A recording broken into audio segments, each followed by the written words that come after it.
boy Kiani. I'm here with a legend from the Bronx. He's never been scared to, hold his own. Oh shit, hey, let me start over. All right, ready? Here we go. What's up, y'all? It's your boy Kiani here for Rock the Bells. Today I'm here with an absolute legend out of the Bronx. He's never been afraid to hold his own. He's outspoken, and he's 100% hardcore hip-hop. Today we have none other than Cannabis, Peace. Who's Kiani? Yes, sir. What's up, Kiani? What's good? I'm good. Where you at? You on the boat? Yeah, I'm in D.C. You in D.C.? Yeah, so you and I got the same surname, man. Williams. Yes, sir. Yeah. Yeah. My name is hyphenated. My name is Belgrade Williams. Got the Caribbean side right there, Williams. But okay. Yeah, man, it's great to be talking to you though, man. So you got some big things going on. So what's going on in your life right now? So pretty much, everything as far as like releasing records, it seems the technology changes in between the years. Every year there's new technology to introduce, and you can utilize it to make your releases run smoother, like to streamline how you can reach out to the consumers, how to market, how to promote, how to even record, how to mix, how to master. So that's kind of like the main thing that changes to me. Of course, life changes, and then as a poet, you wanna graft in how your perspective on the world through your words, and then you want that to meld together with whatever type of beat system you got going behind. And on this one, we recruited Body Bag Ben, M80, got up with Body Bag Ben. And before I get into the meat and potatoes of the interview, I just wanted to quickly acknowledge Body Bag Ben, M80, Joe at Fat Beach for the release of this Kaiju LP, Tranquil Beast, Yaz the Face. I want to say rest in power to DMX, and rest in power to MF Doom, Black Rob, and the Great Bismarck. All that happened this year, and I want to acknowledge that. I also want to send a shout out to Mike Bond over there and the creators over there at CaniNFT.com. That's CANINFT.com.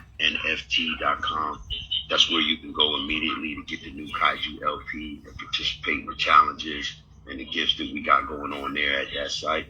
I want to send a shout out to Art and Anik, Matt and Jen from Black Market Certified. I want to say peace to my man K Solo, Jason, Merlin, and yeah, man, I want to say peace to you. I don't know if you're West Indian. I don't know if you're Jamaican, West Indian, Trinidad. Panamanian. Panamanian, okay. Yeah, Panamanian invasion. You know what's deep? Okay, so Bayesian, I know that side of the fence. The Panama, it's funny because like that was always like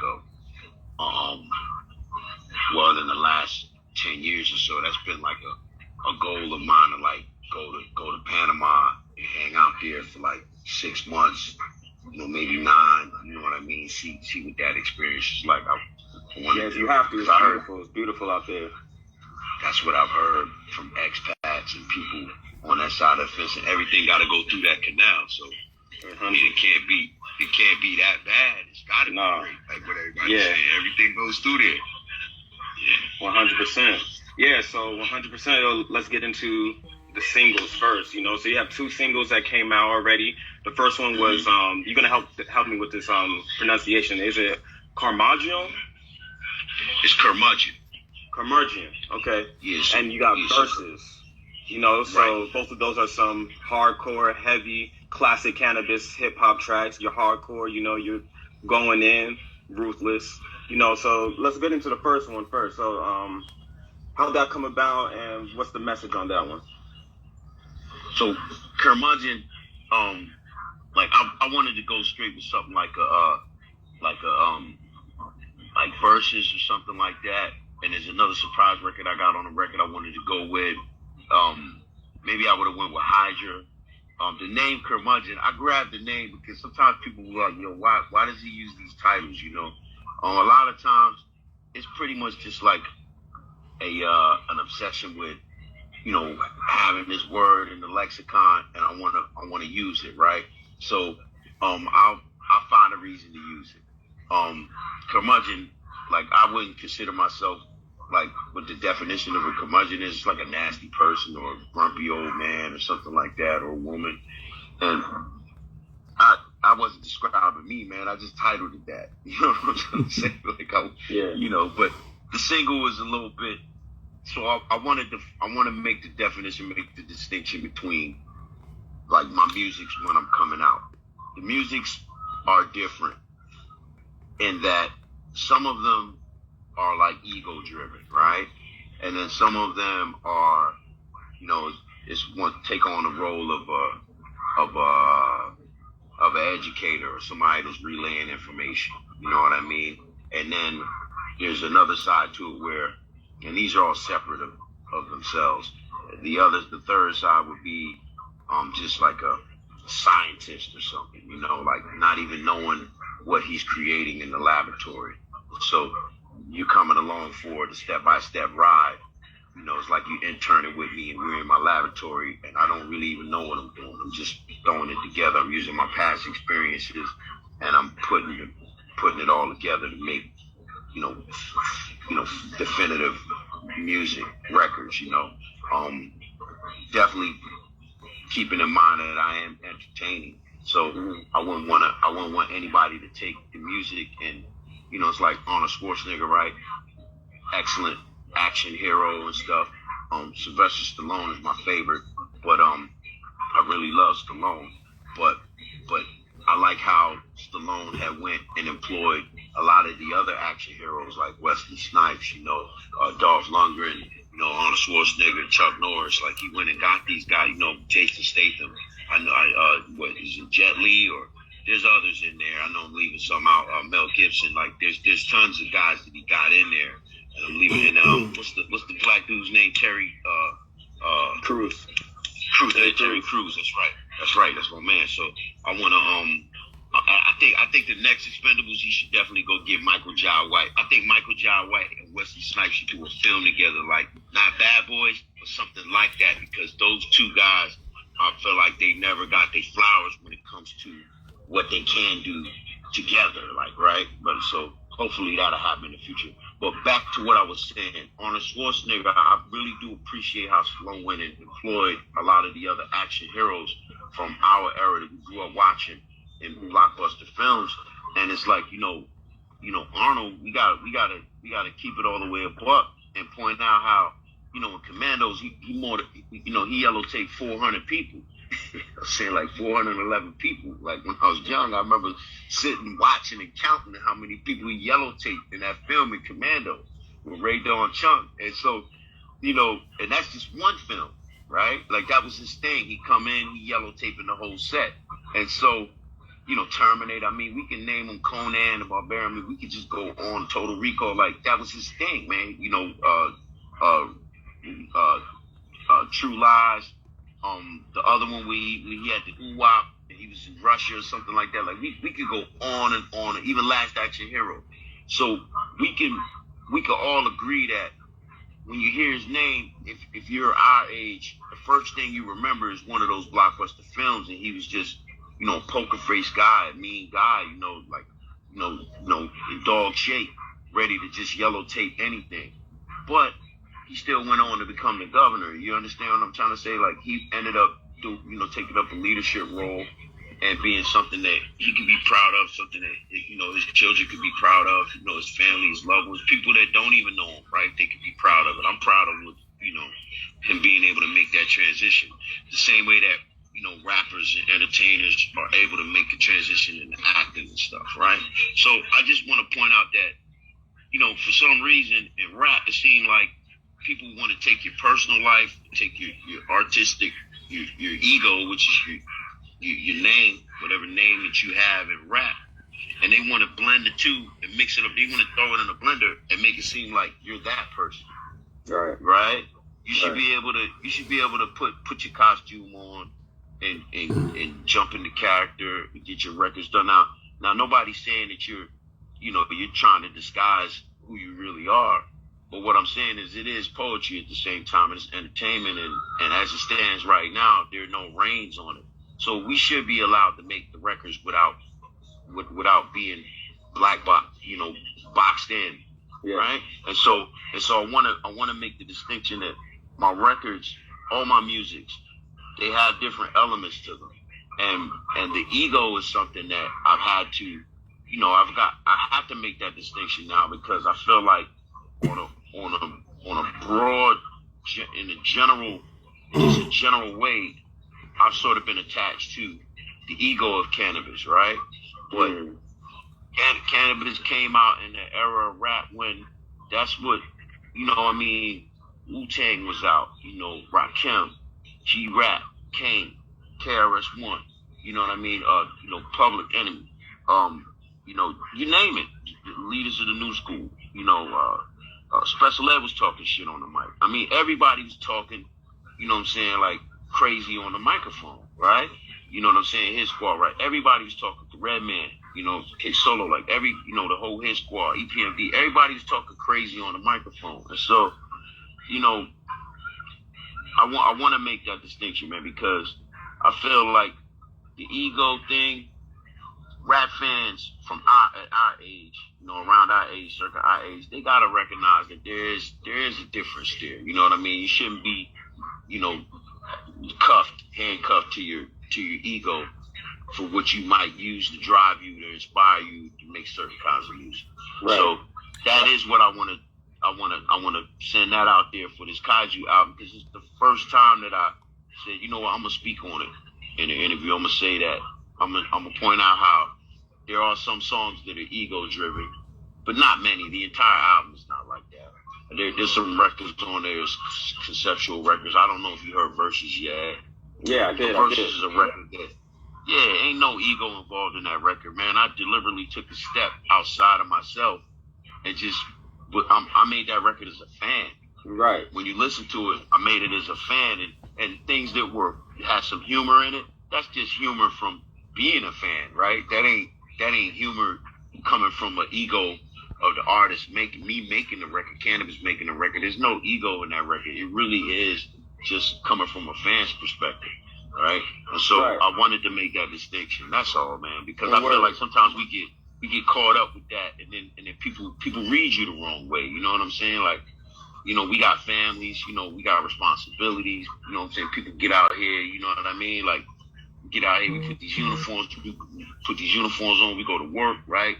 You know what I mean? People get up, we go to church, people donate, people, right? We love one another. Like, we got, you know what I mean? We go through all the range of emotions, and, you know what I mean? And every day, just responsibilities. And we don't want to say that, okay, a rapper don't have no responsibilities. Like, that's crazy. A rapper is just all ego. Like, that's ridiculous, man. Like, we just poets, right? Right. Well, thank you for allowing me to speak on that. No problem. So you did talk about ego. You're talking about ego and trying to put that aside, but you did make a song called Versus too. So, and this is hip hop, and of course, your Cannabis. You are known for your competitive nature. You're not shy of controversy. So let's really talk about it. Who do you want to step into the Versus ring with? Say you get the opportunity. Who's your number one pick? Oh, I can spit that out. But right before I say that, I'm gonna say that. Yeah, brother Williams, Kiani, like, you're right. Hip hop does have that side and that element to it. But remember, there were 5 elements to begin with, and we all needed each other, right? You couldn't battle your own DJ, right? Right. And then hip hop originally started. What drew me in was records like The Show, or like the Sugar Hill Gang, or in the early days, I'm talking, right? Like some of the stuff that you could play in the house with grandma, right? Because you couldn't play everything in the house with grandma. I couldn't play Too Loud Crew in the house with grandma, right? Yep. But there were records that I could play in the house, even down to like Tragedy, with the Intelligent Hoodlum joint. I'm taking it way back now. But those are records I could play in the house, right? Because there was a message to it. We were trying to alert each other without knowing it, unknowingly, we were alerting each other to the world that was around us in places that we hadn't traveled to yet. You know what I mean? I had never gotten over to the West Coast until 1992 or 96 for the Music Makes Me High video shoot, the remix with Lost Boys. So prior to that, I had never been to the West Coast. So I wouldn't have known anything about the West Coast if I didn't get a chance to experience NWA, Ice Cube. You know what I'm saying? Like, Death Row Records was killing it, right? Eazy-E, like, I would have never been able to, you know, Dr. Dre, like, that whole vibe, you know what I mean? And then some of the cats that you don't hear all the time, like, you know, but they're there, like the DJ Quick, you know what I'm saying? Like, the, you know, the Cali Casinos, right? Like, all that, and then, you know, MC Hammer, you know, from Oakland, right? Like, all that West Coast stuff, I wouldn't have known what to do, how to even take it in if I had listened to the music, you know, 15 years prior. So hip hop initially was a teaching tool, man. That's what it was. It was a teaching tool. The dozens came a little bit after the teaching was going on, or the dozens would come right before. People, you know, they do that to break the ice. But then we got to get to a teaching moment, right? We got to get into a moment where people could get some kind of substance from it. So that's really what it started from. Now, that being said, insofar as verses, I think Nori would be an excellent candidate. You know what I'm saying? Because we from the same era, right? I love Nori. I love Queens. You know what I'm trying to say? And I feel like me and Nori, we had so much interaction prior to, you know, anything, you know what I'm saying, like industry involved, you know what I mean? Right. Because, you know, being on that side of Queens, you know, that camp, you know, that whole left rack. I remember when I went out there, that was because of Lost Boys. I went out there to go see, you know, Mike Geronimo was out there, Trags, like, you know, Capone, like, you know, you're talking about history, you know, Mobb Deep at the time was killing it. So yeah, I got a strong tie to Queens. And I feel like Nori would be a good candidate because Nori, I really like what he's been doing over the years, man. And he still was a dude that got busy on the mic for the most part, like, you know, classic albums. There's a lot of slang that he birthed, you know what I mean? And it's, you really got to think about it, man.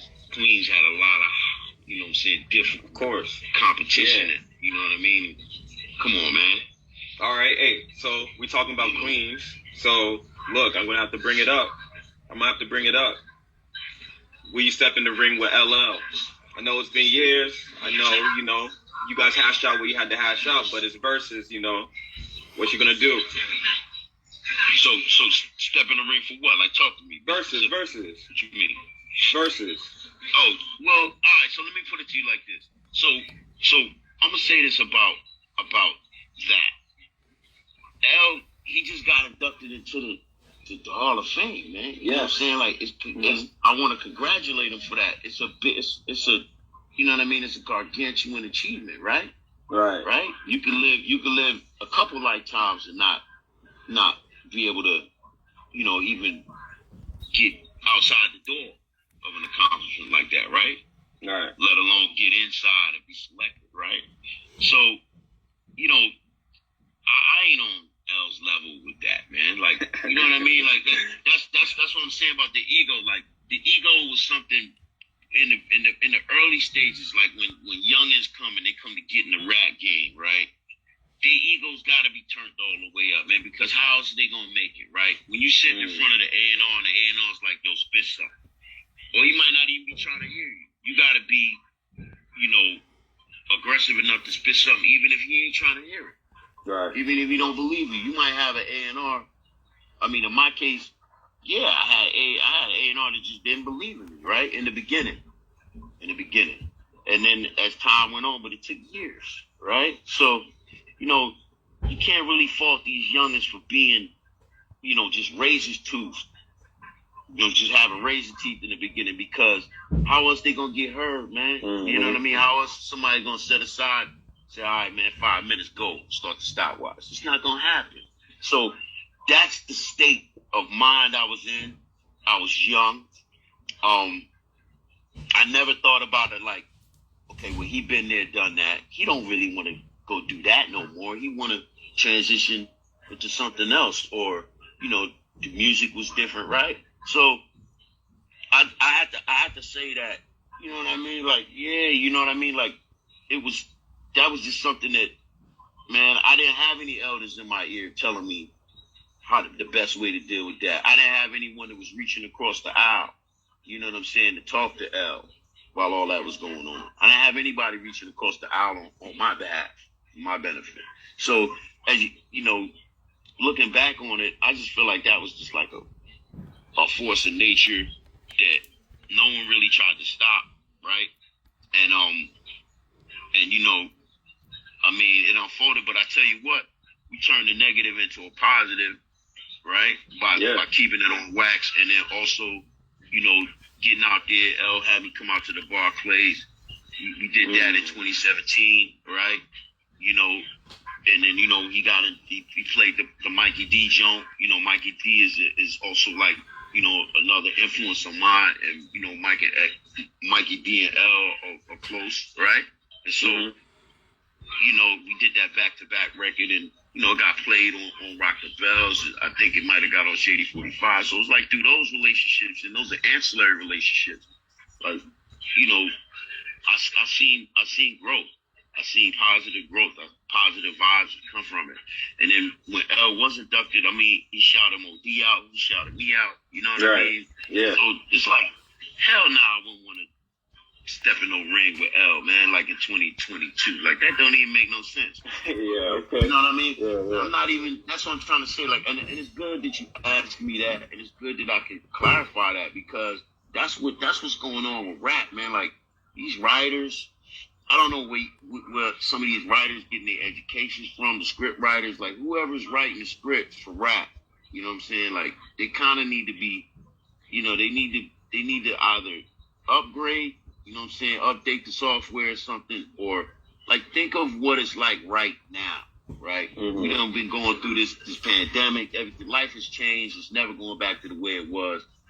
Why would the only thing that we got, right, which is rap, right? That's all we got when it comes to music, right? Why would we keep putting ourselves on the hook by like trying to relive the past over and over again, and relive a negative past at that? You know what I'm saying? Like, in all the lessons that I was seeing coming up, you know what I'm saying, my era, I remember brothers trying to relive a positive past, right, not a negative one. So, rap got a lot of work to do. You know what I'm saying? And I'm not even trying to do that work no more.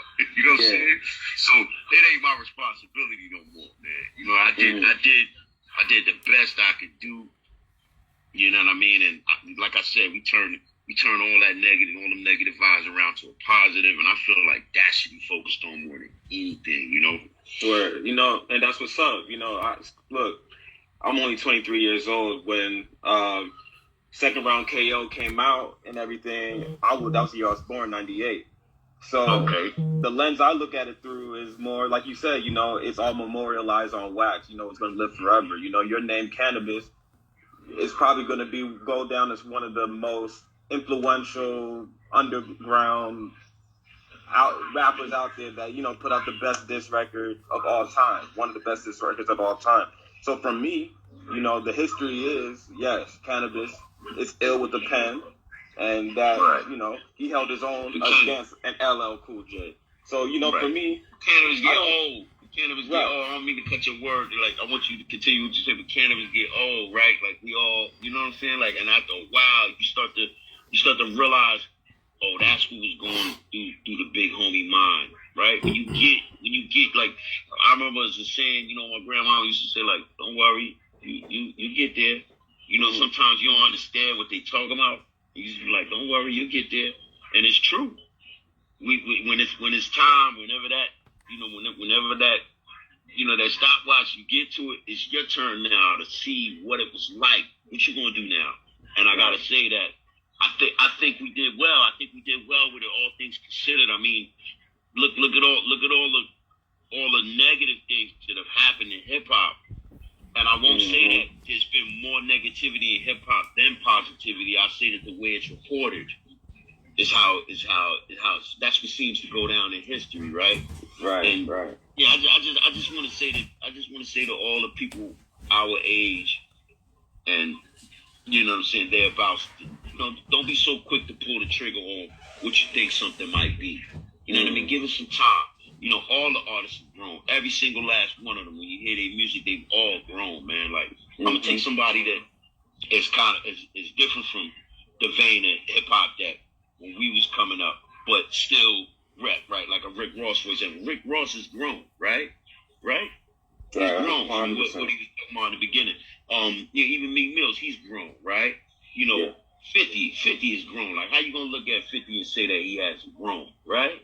You see what I mean? So we gotta give people opportunity. Like I said, man, just like Arnold Schwarzenegger, we gotta give them the opportunity to, transition from whatever it was that you might have known them for into how they've grown out of it, and what might interest you, or how they were able to pivot with that experience, right? Okay. So I want you to continue what you're saying, though. 23. Yeah. You want about that drama? You want about the drama? No, not even the drama. Because I first heard, I got put onto you as I was an Eminem fan back, when I was in middle school, when I was younger. You love Marshall. We love Marshall, of course. So I got put onto you, and I heard Role Model for the first time. And he mentioned your name, on the track. And I was like, who's Cannabis, as a young kid. And I looked it up. But, if someone as M stature is dissing you, even putting your name in his pen, I knew you were something to fuck with, So I looked it up, and damn right, So, I appreciate you, like, I'm a fan, just based off of that, just based off the history, 100%. Right, to the fullest. Yes, sir. I appreciate that. But so I'm gonna get back to the album right now. Okay. So we got, of course, you mentioned earlier, we got Doom and DMX on the record. Rest in peace. On two different songs. So I wanted to ask you how those two records came about. And did you get those records done before they passed? Were those already in the vault? How'd that happen? So the record, like the Doom record, that record was done years ago, bro. Like, the record was done years ago. I don't know, I can't remember if it was 2018 or 2017. I can't remember, but it was done years ago. And it was a gentleman named Ronnie Guada, part of my Brazilian family, right? And DJ Ronnie Guada, like Guada's wicked with it. He does mixtapes, and he pretty much did, like, I did 4 records with him, 4 songs with him, and that was one of them. Funny enough, that one was the only one that hadn't come out. And then when that unfortunate news about Doom came through the wire, I think that happened at the very beginning of the year, like New Year's or something. When that happened, I was like, I ain't gonna lie to you, like, the first thing I thought was like, damn, that record probably ain't gonna never come out, you know what I'm saying? Like, cause I wanted to get that, I wanted that to be out while he was here, you know what I mean? So, but I think they did it justice, man. They put that record out. I like how it sounds. Kool Keith's on there, Who else been on there? You got Keith on there, you got Doom. Who else is on there? Is it another MC or is there's somebody else on there? There's somebody else on there with Keith. The other dude getting busy. Yeah, the other dude getting busy too. You know what I'm saying? And shout out to Papa Lodge.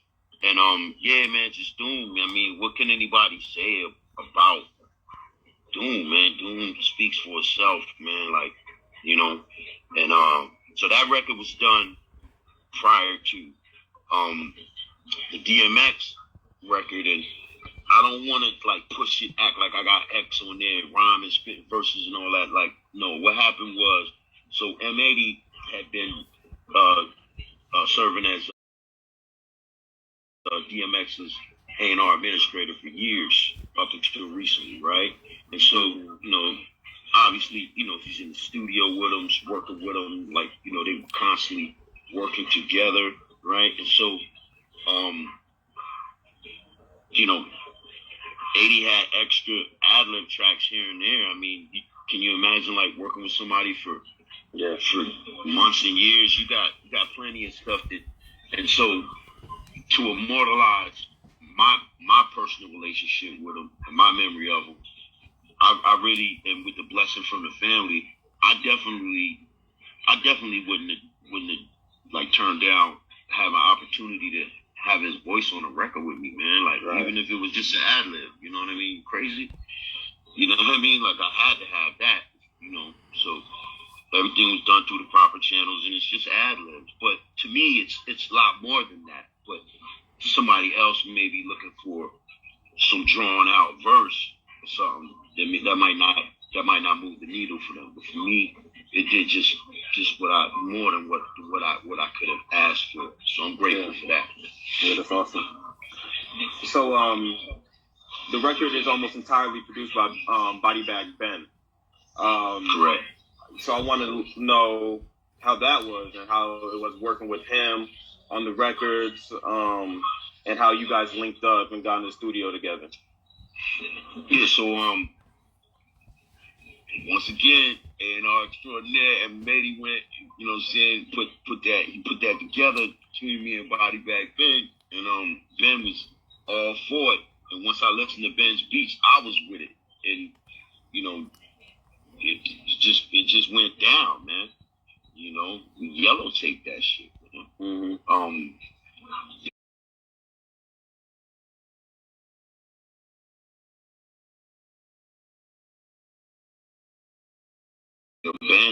Ben has a whole lot. I heard he's doing a record with Chino now, and Ben is one of them dudes, man. It's a couple of dudes that I'm working with right now that I want to send a shout out to. So, Stu Bangers. Stu Bangers is also one of them dudes. You got some up and coming, dudes. Snow Goons is not so much up and coming, but they got some heat rocks, man. You got the little homie Marco Polo. You got Red Paul. I got my man Big Haas out there in Australia. Like, there's a few cats that I'm working with that, in terms of how long they've been in the game. I mean, they're all experienced, right? They're all like veterans in terms of how long they've been orbiting the culture, how long they've been participating in the culture and adding on to the culture. But in terms of how long they've been, on front page, I mean, that's that's up to the observer, right? That's up to the observer.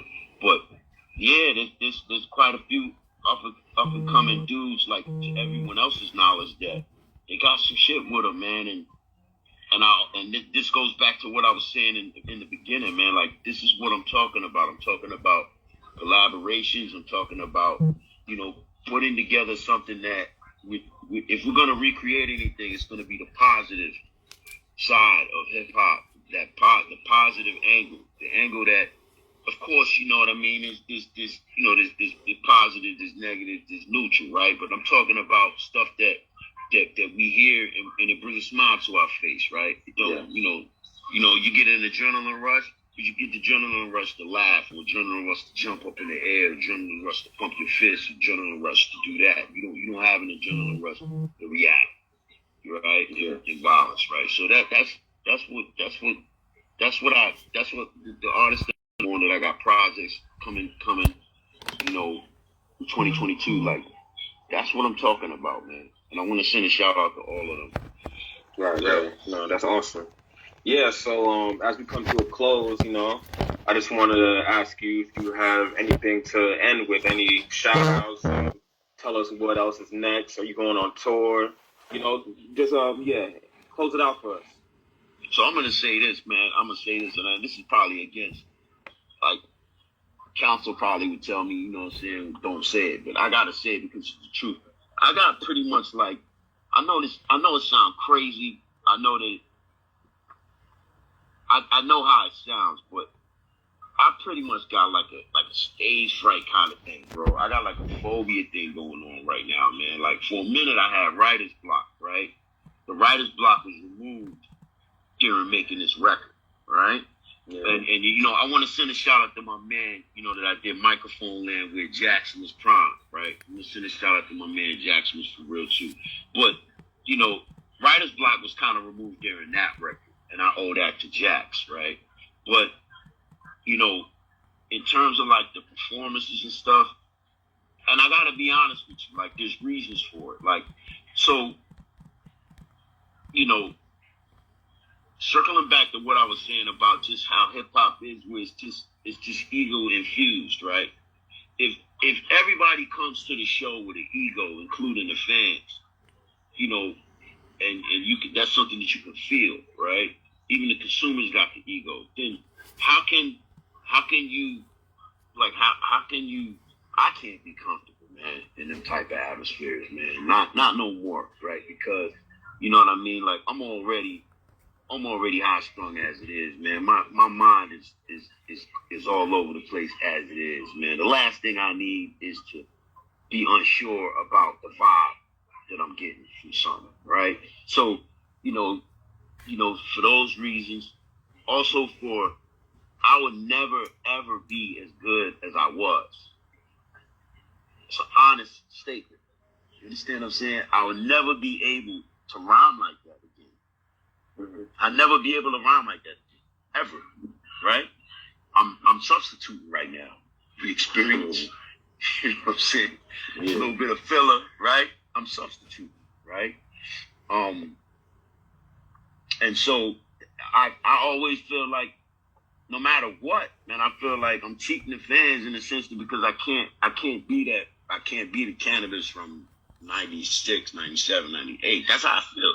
Even my tracks, like, you know, at Universal, I don't have the TV tracks for the first album, the second album. I don't have the TV tracks, Delani. So if you don't have the TV track, how the expletive are you going to perform it?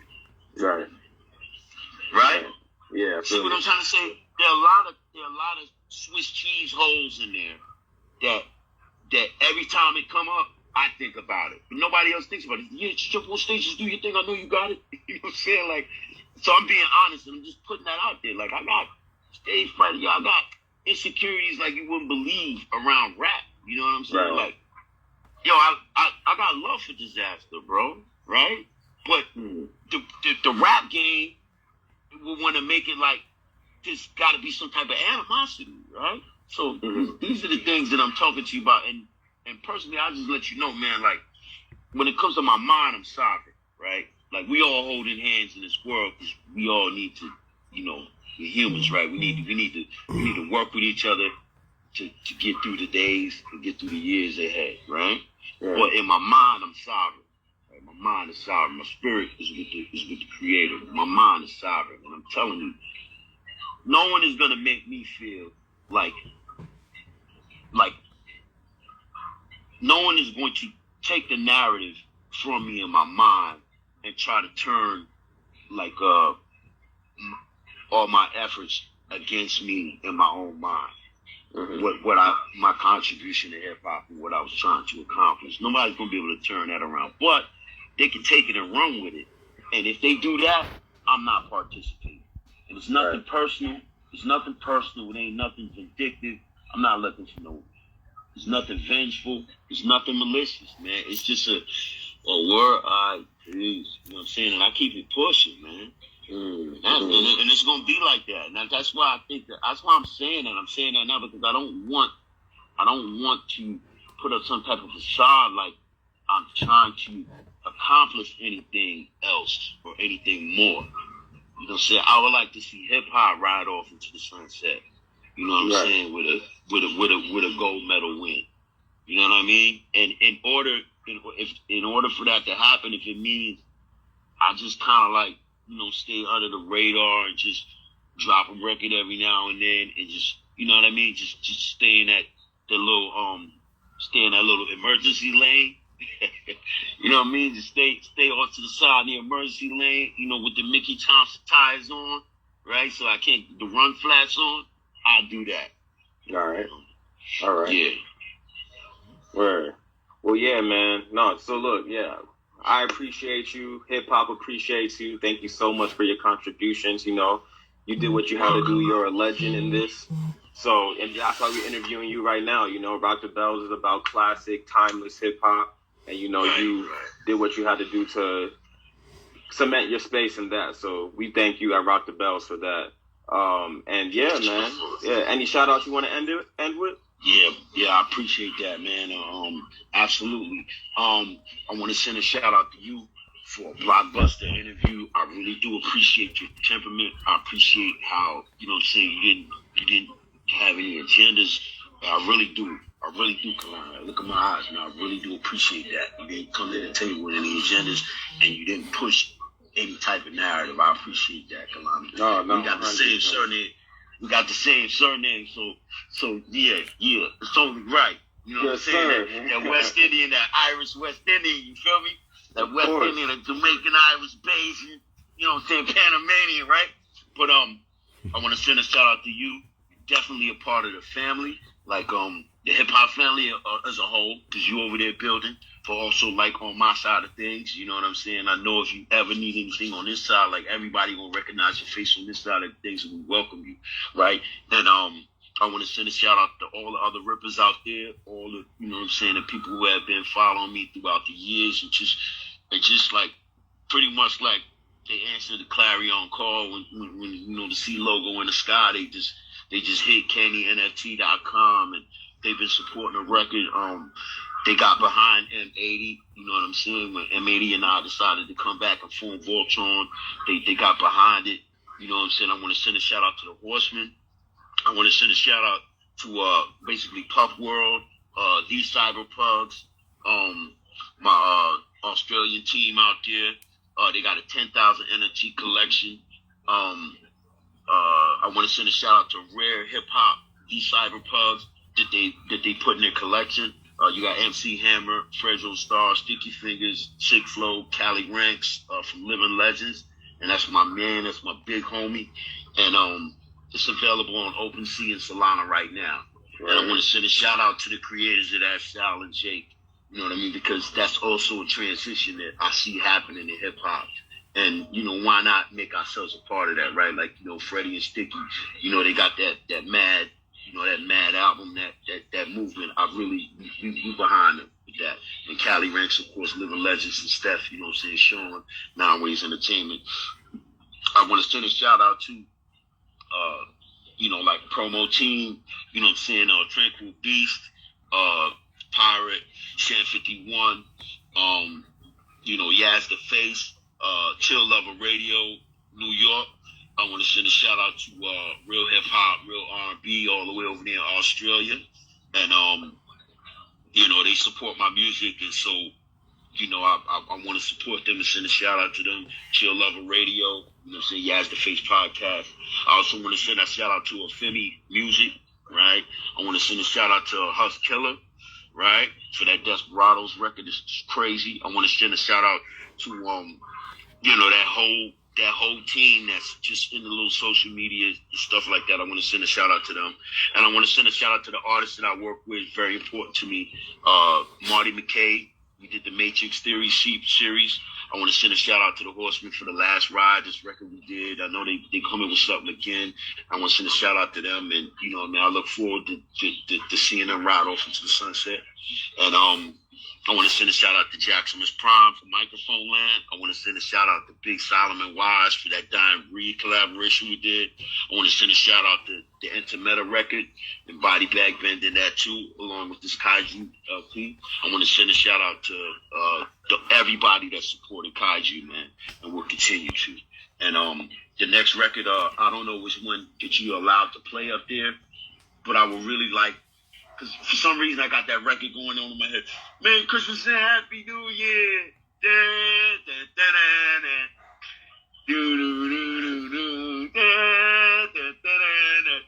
My version of that is COVID Santa. You know what I'm saying? So y'all allowed to play that up there. Yo, rock that out for me one time. You know what I'm saying? Right after the verses.